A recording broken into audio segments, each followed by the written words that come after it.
Hi friends, my name is Al or Lilstarnerd, and welcome to today's episode of Sniffly Nose. I sound really stuffed up and sick in my head. Hopefully I don't sound like that for real. Sorry if I do. You know what today's about, I don't have to tell you, but I will.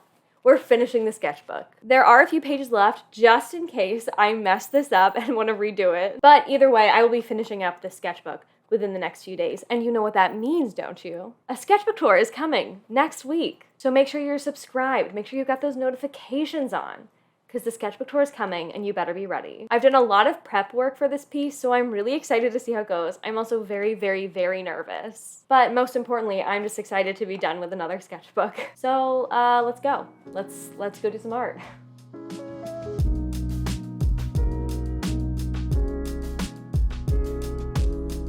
So this idea came about from quite a few different sources of inspiration, primarily the Tinkerbell movie I just watched recently.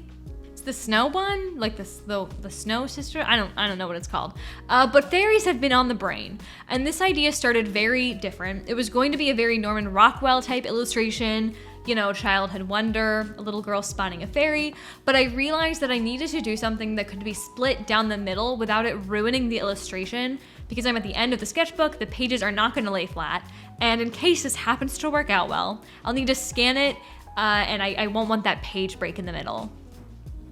So I was thinking about doing something that would be like mirror images or whatever, like in that Tinkerbell movie, right? Like that inspiration. But then that seemed way too hard compositionally. So this is eventually where we ended up. There were a lot of in-between steps, but we ended up here. I wanted this to actually turn out well, considering it's entirely original. And if you know me, you know I really struggle when I don't have a photo to copy. So I did a lot of prep work, including, you know, lots of sketches, and then a value comp and a couple of different color comps. I was absolutely loving how the comps were looking. I was having a lot of fun toying with them. I was vibing, and I was really getting into like the fairy vibe, the fairy aesthetic.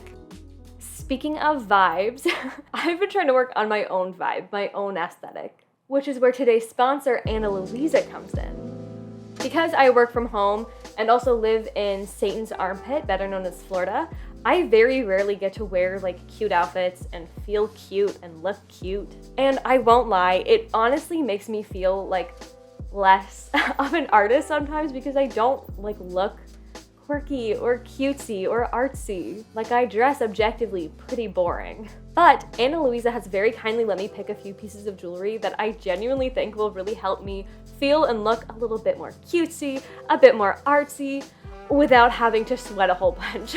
Ana Luisa is a really cool brand that makes really gorgeous jewelry at a very affordable price. On top of that, they're also carbon neutral. Every part of their process in sourcing takes footprint and sustainability into account, and they have so much information about sourcing and materials and their impact on their website. And of course, their packaging is plastic-free and sustainable, which I love. It all just feels so elegant and beautiful, just like the jewelry. I am just so in love with all of the pieces that they sent. I'm super thrilled, and they're gonna be staples in my regular wardrobe now. Definitely the nicest jewelry I've ever owned. If you're interested in getting any jewelry for yourself, make sure to check out the link down below. I also have a 10% discount code, Lilstarnerd10, so make sure to use that to get yourself something nice. Like I said, I love the jewelry. I think it's super beautiful, super high quality, and if you get some, I know you'll be happy with your order too. So thank you, Ana Luisa, so much for sponsoring today's video.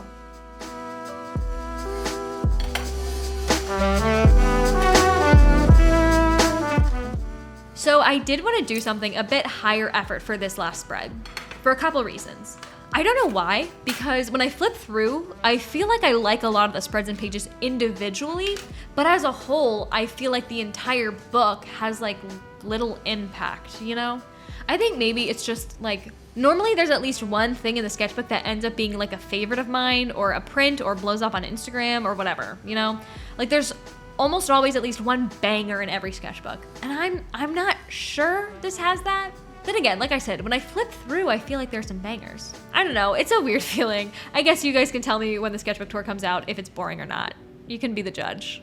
But, so I guess I thought I needed to like make up for it and do something big for the last spread. But also, I thought it would be cool to like end it with a bang, end the sketchbook, you know, with something big. Just like my first pages are kind of special in my sketchbooks. They kind of benchmark things and I like to look back at them. I think the last pages can be sort of similar. It can be fun to look back and compare the first page to the last, this last page to last year's last page, you know? And my last reason for going hard on this spread is I think I hit a high point with my art recently, which means I am now at an emotional low with my art. It's not bad or worrying. Like, I'm not like in the trenches right now. It's just, you know, I peaked. I was on a high. I'm coming down from the high. And I think I've been wanting to overcompensate and overcomplicate because of that. And here we are. Anyways, if you don't know, I've been doing this challenge for myself for my last few sketchbooks. I don't even know how many anymore. I guess this would be my third sketchbook like this, right? Yeah, third sketchbook. So I'm doing this thing where I complete this sketchbook, this specific, well, not this specific one, this brand, within 3 months. It's about 21-ish pages every month, and so far I've been successful every time. There are some pros and there are some cons, but I think it surprisingly has changed very little overall. Like, it somehow has very little effect on my life. Like, even the positives aren't that positive. Like, this is a month of sketchbook that used to take me 6 months that now takes me less than half. And it's changed so little for me. Not that it's like bad. Like, I'm saying, I feel like I'm sounding like it's not a good thing. Actually, I think the best way to explain it is that this whole process feels so natural. Like, it feels like I was supposed to be doing this with my sketchbook the entire time. It feels right, it feels natural. It's just enough of a challenge. And that's why it's not like some crazy positive or negative thing, you know? It just is, and it works, and it's happening. Like, this feels like how I'm meant to work. And that's why it's not like some crazy epiphany that like, oh my God, I cracked the code. This is so perfect for me. Because it's like, this is how I'm supposed to do it, if that makes sense. I said this before, but I want to say it again. It's crazy to me how easy it is to finish these sketchbooks within 3 months. Because like I said, I used to take 6 to 7 months to complete the same sketchbook. I think if I had any less time to do it, like if I tried to do it in 2 months, it would be really hard. But 3 months is like, most of the time, it's like a breeze to do. And it just shocks me because like, what was taking me so long before? Did I just never draw? It's crazy to think about because it feels like if anything, I draw less now. So like literally, what was taking me so long? What was I doing? One thing that kind of has changed with me keeping my sketchbooks this way is I think it has just a bit affected the quality of the art in my sketchbooks, which isn't such a bad thing. I think in the sanctuary of a sketchbook, I think quantity over quality isn't inherently bad at all.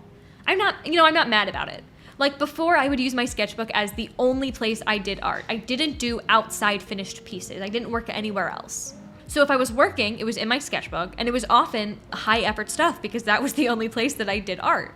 And I just didn't really use it like a sketchbook very much. I felt bad about wasting pages and having ugly pages, whereas now there are a lot of pages that I misuse, I underuse, I don't fill, I'm lazy on, in order to fill it up faster or because I'm just having fun. And I honestly don't think that that's a bad thing. Like, I'm using my sketchbook to have fun, to do what I want, and sometimes that means wasting pages. And once I started doing sketchbook tours, I felt that pressure to have really nice sketchbooks, and I accidentally stopped sketching in them, and I'm slowly learning to do that again, to give myself that freedom. So yeah, overall my sketchbooks don't have much super high quality, beautiful art anymore. And like I was talking about earlier, it confuses me. Like, I never know how to feel about my sketchbooks anymore. I used to be very definitive about, this one's good, this one's bad, I hated this one, and I don't feel like that anymore. I think a lot of it is because I would spend so long in my sketchbook. Eventually, it became more about the product than the process. Now I care a lot more about the process than the product, so I'm judging it by I had fun in this one. I had a breakthrough during the sketchbook. Life was hard while I kept this sketchbook. There are a lot of ugly pages, but I had a lot of fun, and that really complicates how I feel about it. But yeah, I thought I'd give an update on how the sketchbook speedrun thing is going for me. I think at this point, I've been doing it long enough to give, not advice, but definitively share the experience with you guys. I think I might make a whole video about it at some point, but for now I will say, if having your time, like in half, in your sketchbook sounds remotely feasible for you, you should try it for fun, see what happens. Okay, anyways, let's talk about the process of this sketchbook spread. So obviously I did a lot more prep work than I normally do, partly because I want to get into the habit of trying harder with my art and putting more prep work in general, but mostly, as I said earlier, because I was starting totally from square one without anything to reference. And I am crippled when I don't have references, so I have to make my own. So I had to do a whole lot of work to make myself the reference to work off of, which thank God I did. It for sure would have been an ugly disaster if I tried to just like go right in without any sort of reference at all. So after the sketch, I started with watercolor. I did this with the Cupid and Psyche gouache painting as well, and just like that time, it was a wholly useless step. It was kind of pointless. It mainly served to get me mentally ready and to get into the headspace. And just like those pink underpaintings I do with some gouache pieces, it gives me leniency in being really careful with the painting. So when I get into the gouache part of the painting, I don't have to be so worried about making sure it covers each individual bit of paper, because if something shows through, it'll be the watercolor instead of white paper, right? So that's really the only purpose of the watercolor. It doesn't really do anything for the final painting. Like, it doesn't really matter, but I don't think I would know what to do without some sort of first step like that. So, I do it anyways. So then with the gouache, because it's just a sketchbook spread, I wasn't super concerned with making it perfect, making sure all the grid lines get fully covered. You can see in the light area in the center, the red lines definitely show through, but I couldn't be bothered. I definitely wanted it to turn out well, but I'll be honest, I lost steam pretty quickly with this process, unfortunately. One bad thing for me personally about doing so much prep is that while prep tends to make the process easier, it also takes the wind out of my sails way faster. I have this issue with redrawing things. I very rarely can get myself to draw the same exact thing more than once, even if I did it a long time ago. I call it the redraw phenomenon, where once I draw it, it's like out of my head. Any enthusiasm I had or connection I had is like gone. I just don't care about it anymore, and I certainly don't care enough to draw it again. I've never honestly never liked doing it, and I don't know why it's so hard for me. And especially for something like this, where I didn't just piece together different photos in Photoshop. I literally had to digitally draw the entire piece multiple times to make the reference. It was really hard for me to get super excited about fully painting it all over again. I loved the way the reference turned out. I knew that for something so complicated, the painted version would probably not be as good as the digital version. And I had already made the piece, so I wasn't super thrilled about doing it all again in the sketchbook, even though that was the point from the beginning. So pretty quickly throughout the painting process, I was just not feeling it. But of course, I want to be a better artist. I want to get over my art fears and my bad habits, and I want to get better at things. So I knew I had to push through. I took a break when I really needed it, and I kept stepping back to look at it and try and hype myself up and get excited about it. It did kind of work, because at one point I thought I'd leave it almost done, I wouldn't finish up all the detail, and then I'd come back the next day to try and salvage it when I had fresh eyes. I wasn't really liking the way it was looking, but as I neared the end, I was more and more happy with how it was turning out, and I was able to scrape up some motivation to sit there and spend some extra time looking at it, tweaking it, and finishing it up. So I guess it worked. But I'm getting ahead of myself. It was a really interesting process because I couldn't bring myself to care too much. And because of that, I was more objectively looking at it and watching the progress. And it went through some phases, man. I liked a lot of what I was doing. I liked the skin on the fairy on the left, although I really messed up her proportions and lost some of my favorite parts of her. I loved the initial sketch I had done of her, especially her hair. I loved her hair. And the hairstyle, especially the bun, it definitely got lost in the painting, which I'm definitely sad about. I also couldn't get her face quite right. I don't think it ended up bad. It's fine the way it is, but it's always hard to get really detailed with, tiny paintbrushes. But I did love the way her skin was looking as I was painting. I loved the pose of the fairy on the left. Her clothes were turning out great, better than I thought they would. About halfway through the painting, I realized I had royally messed up the perspective on the fairies. The one on the left is much, much larger in size than the one on the right, and I really couldn't unsee that. In the sketch, it looked fine, but yeah, they're very different. I struggled quite a bit with the background, Settings and backgrounds have always been difficult for me, but again, we're facing our art fears. I've always hated that a lot of my paintings and digital pieces don't have backgrounds. It's always just a figure on top of a solid color floating in the void. Maybe, if I'm lucky, there's a shadow beneath them. And I hate it. I want more. I want to be able to do more. And so it was really important to me that I did that in this piece. Although I knew that I would really struggle with it, and so it was really important to me that I did that in this piece. Although I knew that I would likely struggle with it, and so I didn't really get my hopes too high. Even in the prep phase, I really struggled with like, what am I supposed to do here? They're standing in a dirt patch surrounded by grass, but what the hell does that even look like? I'm not that tiny. I don't know what that looks like. How do I transition between grass and dirt? How do I transition between foreground, middle ground, and background? Like, what's going on in the air behind them? And in the digital piece, it was easy to sort of fake all of that with low opacity brushes and lots of vague shapes and lighting effects. But with paint, it was a lot harder. Things weren't layering quite right. The lighting was really, really hard to capture. And the, vague shapes that looked so natural in the digital piece looked really weird and patchy on paper. Not to mention, probably my biggest pet peeve with the piece, I accidentally created a really harsh line where the grass starts behind them, and the grass in the foreground does not blend well into it on the sides where it was supposed to. It was supposed to make it a little bit more like a little clearing, but there's a stark line running across the bottom of the entire piece, and I think it's very distracting in the composition. Thankfully, between my lack of enthusiasm and all the prep work, the piece didn't take too long to finish.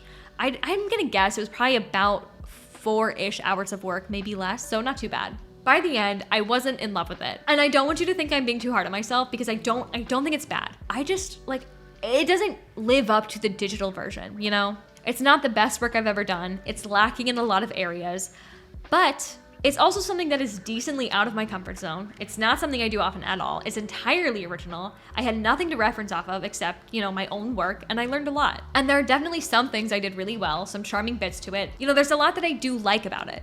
But am I super impressed with myself? Am I running to make prints of it? No. I think people say that I'm hard on myself a lot. I think my gauge of whether or not I like something, like when I say oh, I'm really happy with it, is am I excited about it? Do I look at it and I'm like, wow, I did that? And that's how I judge if I like it. And so if it doesn't elicit that reaction, I'm likely to say I don't like it. That doesn't mean it's bad. It's just well, I personally don't like it, So yeah.